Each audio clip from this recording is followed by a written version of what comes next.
Jornal ISTV Cidade, Uberaba. De volta com o ISTV Cidade, o noticiário da família uberabense. Estamos aqui de novo com a doutora Mônica Cecílio, porque ela tem um assunto que tem muita coisa para a gente aprender. Já até combinei com ela no programa passado, vamos continuar falando sobre regime de bens nas uniões estáveis, nos casamentos, enfim. Uma aula aqui. Muito obrigado por aceitar e ficar conosco em mais esse programa, doutora.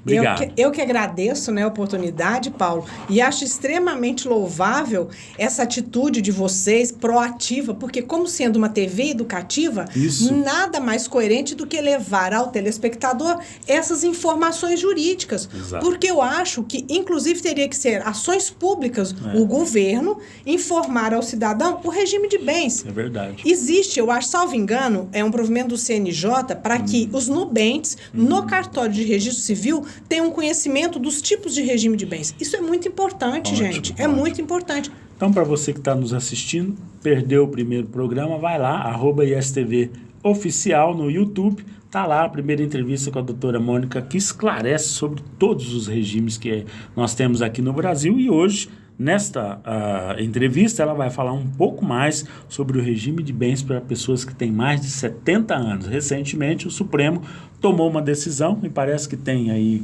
uma repercussão geral, uma coisa na jurisprudência, uma coisa nessa linha, não é minha praia, mas ela vai explicar perfeitamente como é que foi, doutora, conta para nós. Tá. Paulo, conforme eu havia explicado, né, no bloco anterior, que, na verdade, são 4 regimes de bens. E o regime que houve a modificação, nós temos que nos atentar em 2 situações. É o regime de separação de bens, no caso de septuagenários, ou seja, pessoas que têm mais de 70 anos. Não há necessidade dos 2 terem 70 anos. Basta que um tenha 70 anos, aplicava essa regra geral. É o artigo 1641, inciso 2 do Código Civil. O que falava isso? Aquelas pessoas maiores de 70 anos, independentemente do gênero, aplicavam o regime de separação absoluta de bens. Ficou quieto, foi para o cartório, esse era o... ele era o obrigatório. Obrigatório, ele era impositivo. A gente chama, doutrinariamente, norma de ordem cogente. Então, aparecia ali aquelas pessoas para habilitarem para o casamento, ou até mesmo fazer uma escritura de união estável, obrigatoriamente, a lei impunha regime de separação, a próprio nome do regime, regime de separação obrigatória de bens. O que significa dizer? Nada vai partilhar, nada vai comunicar. A bem da verdade, existe uma súmula que deu até uma melhoradinha nessa... Perfeitamente a sua expressão. Deu uma flexibilizada nessa obrigatoriedade. Vou falar mais à frente. Mas voltando. Então, veja bem. Até antes de janeiro de 2024, agora recentíssima essa decisão, está quente, é a tese aprovada 1236 pelo Supremo Tribunal Federal, no seguinte caso. A regra da lei, você tem mais de 70 anos, independentemente da idade do outro nubente, regime de separação obrigatória de bens. Nada se comunica. Ou seja, em caso de divórcio ou de dissolução de união estável, não partilha-se nada, tá? Existe uma súmula. Independente se era rico, pobre. Não partilha nada. Independentemente se um é milionário e o outro não tivesse nada, não receberia nada.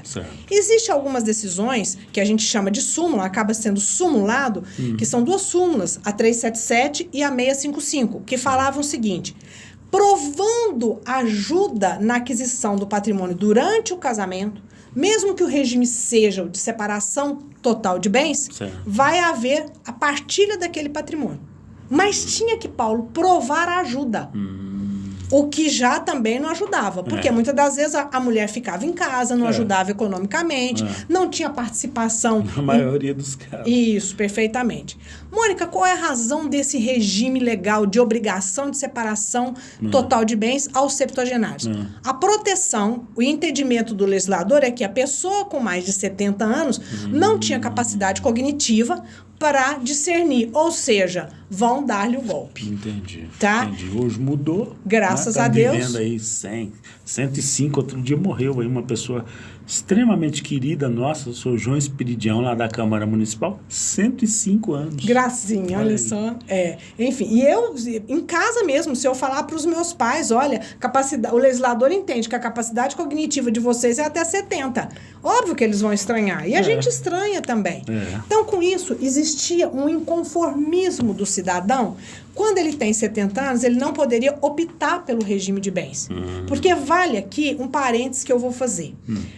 O regime legal, Paulo, após essa decisão do Supremo, nós temos 2 regimes legais. Comunhão parcial, separação de bens. Certo. 2, comunhão parcial de bens e separação de bens. Certo. Anteriormente a esse regime, a essa decisão do Supremo, nós só teríamos um regime legal, que era o comunhão parcial, que você se casou. Sim. Então, os nubentes no silêncio, não optando por regime, aplicavam o de separação, de comunhão parcial. Perfeito? Perfeito. Aí a pessoa com 70 anos chegava no cartório e falava assim, olha, eu quero casar no comunhão parcial. Não, você não pode. O artigo 1641, inciso 2, te obriga à separação obrigatória. Ah, mas isso é um absurdo, mas eu tenho capacidade cognitiva, não tenho comprometimento de raciocínio, tenho inteligibilidade. O cidadão se revoltava com isso. Com certeza. Até que chegou ao Supremo um caso de uma pessoa que foi suscitada em razão disso. É inconstitucional a obrigatoriedade do regime de bens aos septuagenários ser de separação total.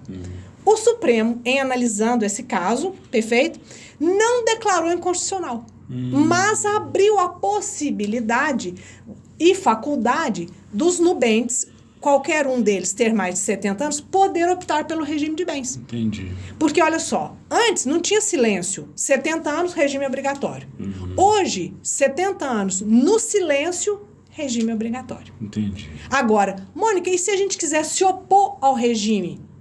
No caso, regime de separação total de bens, podemos? Com 70 anos? Perfeitamente. Pode também. Pode casar até com comunhão universal de bens, que não é muito usual, Paulo, mas pode também.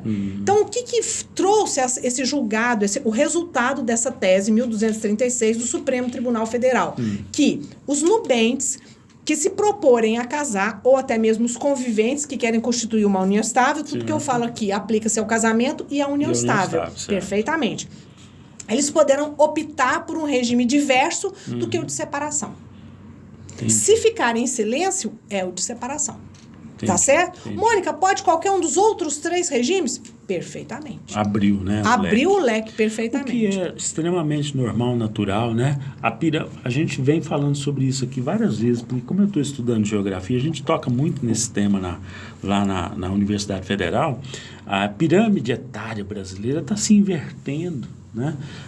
Mais pessoas com mais idade vivendo mais, né? Então, nós temos que ter um regime jurídico, né, mais bem adaptado a esses novos tempos, né, doutor? Que agasalhe o desejo dessa geração que está aí, né? Aliás, me parece que aí entra também a competência do nosso Congresso Nacional, os nossos legisladores, né, se atentarem para fazer essas adequações legais, né, para evitar que os casos acabem desaguando no Supremo também, abarrotando nossos tribunais de processo, né? Isso, perfeitamente. Cobrado do nosso parlamentar, quem a gente votou, temos todo o direito, legítimo direito, de exigir que a nossa legislação se adeque. Não é isso, doutor? O voto nos dá essa legitimidade para cobrar do legislador soluções para aquilo que a lei já não está atendendo à necessidade da população. Exatamente. Eu estou falando isso porque nós temos várias decisões polêmicas nos últimos dias, né?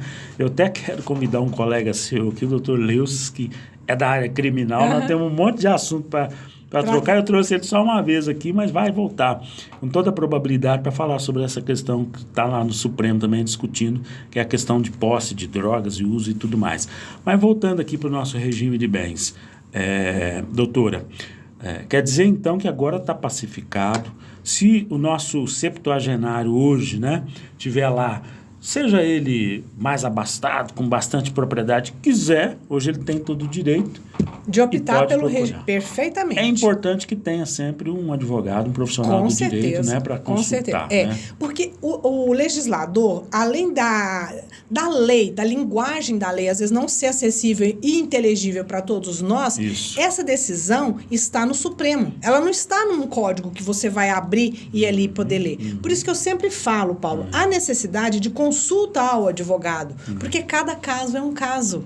Aí, o advogado, aquele que é especialista, ele vai fazer com que, analisando o patrimônio dos nubentes ou dos conviventes que irão constituir uma união estável, ele ali vai tentar, da melhor forma, explicar qual seria o regime possível.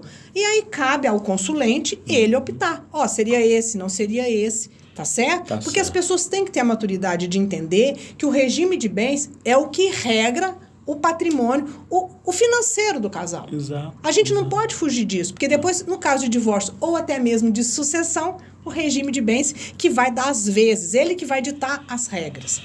E, Paulo, é muito importante a gente entender que, então, hoje o regime legal, não obrigatório, é uma diferença, o regime legal, a um dos nubentes septuagenários, mais de 70 anos. Isso, é o regime de separação total. Mas, caso eles optem, eles podem escolher os outros regimes. Certo. Mônica, e aí, como é que faz?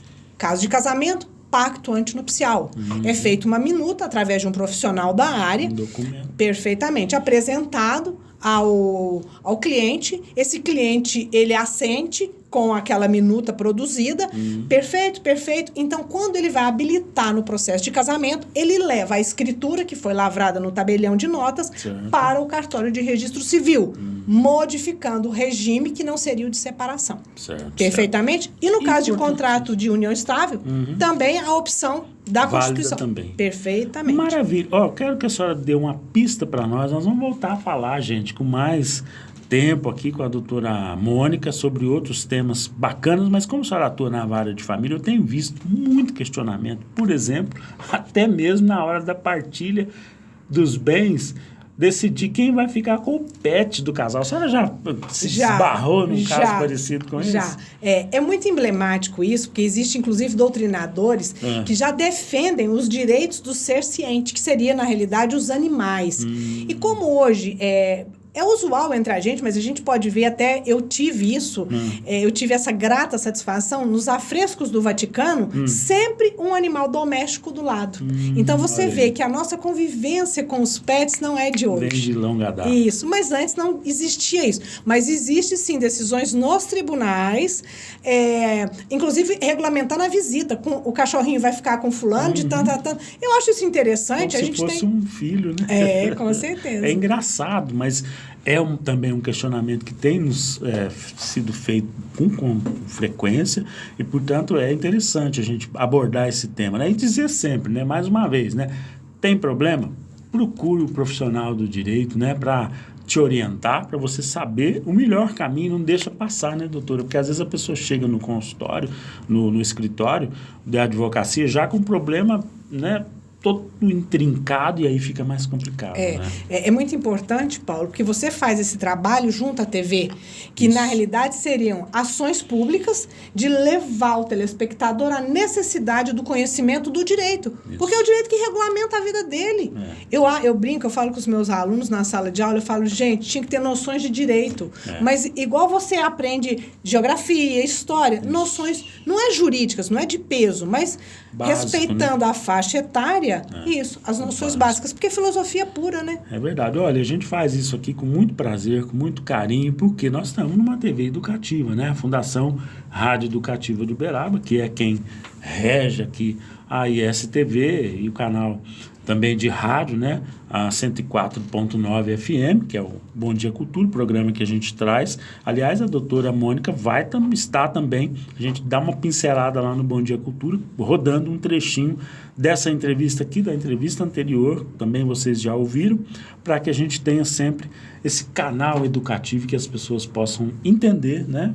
Melhor a nossa vida, o direito, essas informações importantíssimas. Doutora, eu quero agradecer aqui penhoradamente. A sua presença foi uma grata surpresa. Aliás, agradecer também ao Dr. Rondon, nosso amigo comum, né? Com que te certeza. indicou. Dr. Rondon, muitíssimo obrigado. Faça sempre isso. Eu sei que ele tem ótimos amigos. E agradeço, doutor Rondon, eu quero também. deixar aqui para a senhora a TV aberta, nosso programa aberto, porque a senhora volte mais vezes para falar para nós do direito de família, que eu sei que tem um monte de coisa para a gente conversar. Paulo, estou à disposição.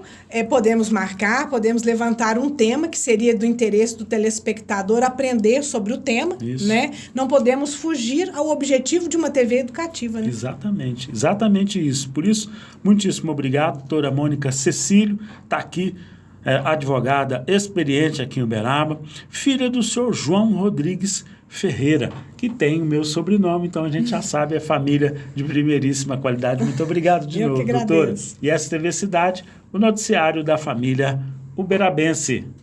Estamos apresentando Jornal ISTV Cidade, Uberaba.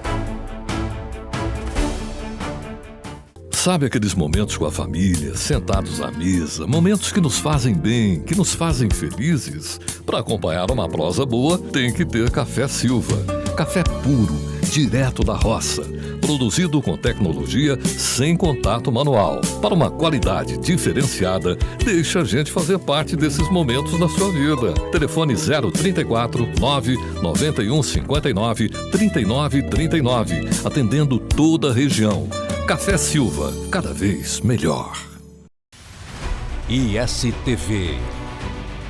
Nosso canal vem crescendo a cada dia e se destacando em todo o Brasil. Mais de 150 milhões de telespectadores recebem o nosso sinal através das antenas parabólicas, TV digital via satélite, TVs conectadas e TV a cabo em todo o território nacional e América Latina. A nossa programação de filmes, séries e desenhos retrô vem conquistando os lares brasileiros, que cada vez mais buscam conteúdos de qualidade para assistirem com suas famílias. ISTV, a sua TV retrô.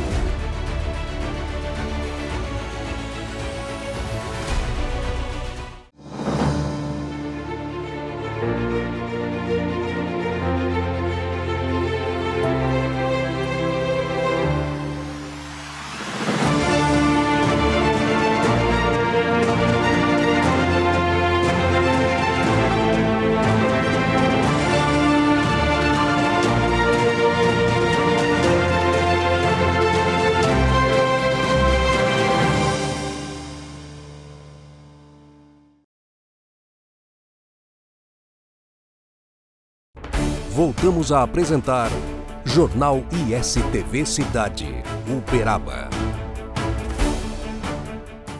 Estamos de volta com o ISTV Cidade, em que trazemos a cobertura completa sobre o lançamento da 89ª Expo Zebu, lançada em coletiva de imprensa no Parque Fernando Costa, mais precisamente no espaço ABCZ Mulher. Primeiro, o presidente da ABCZ, Gabriel Garcia Cid, fala sobre a tônica da Expo Zebu 2024.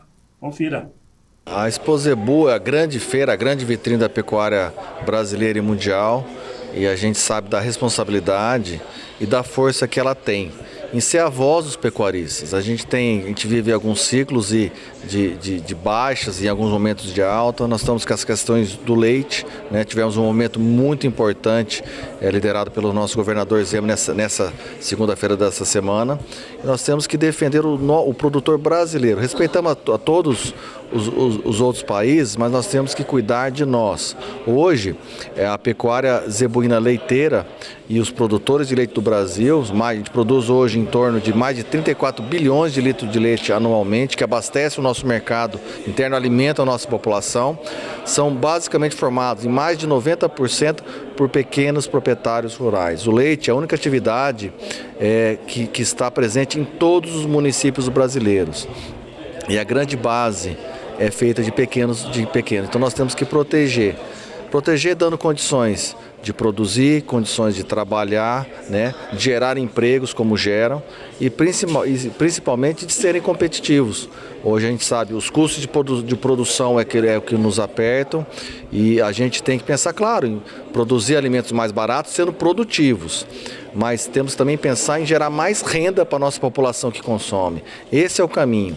Às vezes achatando o preço de produtos não é o caminho correto. Nós temos que dar condições de aumentar a renda. E como não podemos deixar de falar, o faturamento, leilões, vendas, negócios, esse também um foco da ABCZ abordado pelo presidente Gabriel Garcia Cid. Nós registramos o ano passado um crescimento de 27% na movimentação financeira. E o que a gente pode dizer, e a gente recebe muita pergunta, né? Tem expectativa de recorde, de aumento? A expectativa é positiva. Todos os indicadores dessa Exposebu, a gente pode falar de alguns termômetros. Inscrições. Depois de 11 anos, tivemos que acionar toda a estrutura do pavilhão multiuso para receber mais animais. No ano passado tivemos 1.700, nós já estamos hoje com 2.400. Então mostra o interesse dos expositores e a confiança na vitrine que a Exposebu para estarem aqui, expositores do Brasil todo. Os leilões, crescimento do número de leilões, né? O próprio Congresso Mundial, que vai trazer mais visitantes internacionais aqui para dentro da feira. Então tudo isso, todo esse conjunto, o nosso setor, nosso departamento comercial do parque, todo totalmente lotado, com todas as vendas já feitas, expositores de produtos, implementos, tudo aquilo que está relacionado à pecuária vão estar aqui presente no parque. Todas essas notícias boas nos dão uma boa perspectiva, uma boa projeção para que, se Deus quiser, né, seja feita esse ano mais uma grande Exposebu. O presidente da ABCZ fala também da presença do público e como a ABCZ espera receber o grande público no parque este ano. Eu digo e sempre faço questão de repetir que a Exposebu não é somente da ABCZ. Ela é uma feira de Uberaba, da nossa comunidade. A gente tem aqui, ela só é realizada com apoio do nosso governo municipal, da nossa Câmara, de todas as entidades e autoridades de segurança. A gente vê e nós somos testemunha do quanto Uberaba abraça a Exposebu. E o quanto, eu posso dizer com muito orgulho, nós uberabenses, que agora também sou cidadão uberabense, como o uberabense recebe bem a todos que aqui visitam, de todos os estados brasileiros, do mundo todo. Então é mais uma grande feira, está sendo preparado com muito carinho para receber a população. Nós temos toda a grade de shows, né? Toda a grade de shows, feira gastronômica, informações que vão ter ao longo dos dias no próprio nosso Museu do Zebu. E nós estamos preparando e toda a equipe da ABCZ, nossa diretoria e equipe, para receber com muito carinho todos que nos visitam, em especial a nossa comunidade que é aqui Uberaba. Como estamos no ano em que deve ser anunciado, no dia 27 de março, a chancela da Unesco para o Geoparque Terra de Gigantes, essa também foi uma questão respondida pelo presidente da ABCZ e pela prefeita Elisa, que estava presente. Confira a resposta. Nós vamos ter no dia 27 a chancela oficial. Nós recebemos aqui no ano passado a comitiva da Unesco e foi muito interessante, algo que um dos inspetores portugueses, né, nos disseram. Mostramos o nosso trabalho, a prefeitura também, as outras entidades, e eles nos fizeram um pedido que me chamou muito a atenção. Mostrem para o mundo, aproveitem o Geoparque e mostrem para o mundo tudo que vocês fazem aqui no Brasil, da maneira que vocês trabalham, sustentabilidade, preservação do meio ambiente, responsabilidade ambiental e social. Chamou muita atenção. Da nossa parte, a ABCZ, estarmos atentos, darmos apoio e principalmente aproveitarmos essa grande oportunidade de termos a chancela da Unesco para mostrarmos para o mundo Uberaba, Minas Gerais e Brasil. Uberaba foi identificado como um dinossauro que é único no mundo, por isso ele se chama Uberaba Titã Riberói. Isso nos dá a característica única de termos aí a identidade geológica. Além disso, a religiosidade, um dos pilares da nossa cidade. Nós atraímos turistas do mundo inteiro por conta da religiosidade, seja do espírita, seja do evangélico, seja também das matrizes africanas, seja também da Igreja Católica. Então, dentro desse pilar religiosidade, a gente fomenta o turismo e a oportunidade de termos a chancela da Unesco, que já está confirmada, e no próximo dia 27 de março eu convido a todos a estar conosco lá na Prefeitura com uma divulgação em tempo real, ao vivo, direto de Paris, para que a gente receba a chancela da Unesco e nos torne de fato um geoparque. E com isso, nós chegamos ao fim de mais uma edição do ISTV Cidade, o noticiário da família uberabense. Jornal ISTV Cidade. Notícias exclusivas de Uberaba todos os dias, aqui na ISTV, ao meio-dia e às 8h30 da noite. Uberaba, terra de gigantes, a cidade dos dinossauros, de Chico Xavier e do Gado Zebu, integra a programação da ISTV. Vamos mostrar Uberaba e todo o seu potencial de turismo, desenvolvimento econômico, polo de excelência em saúde, educação e muito mais. A população de Uberaba agora junta-se à rede ISTV, com mais de 150 milhões de telespectadores em todo o Brasil. Através das antenas parabólicas, TV digital via satélite, TVs conectadas e TV a cabo. Segunda a sexta-feira, ao meio-dia e às 8h30 da noite. ISTV Cidade, o noticiário da família uberabense.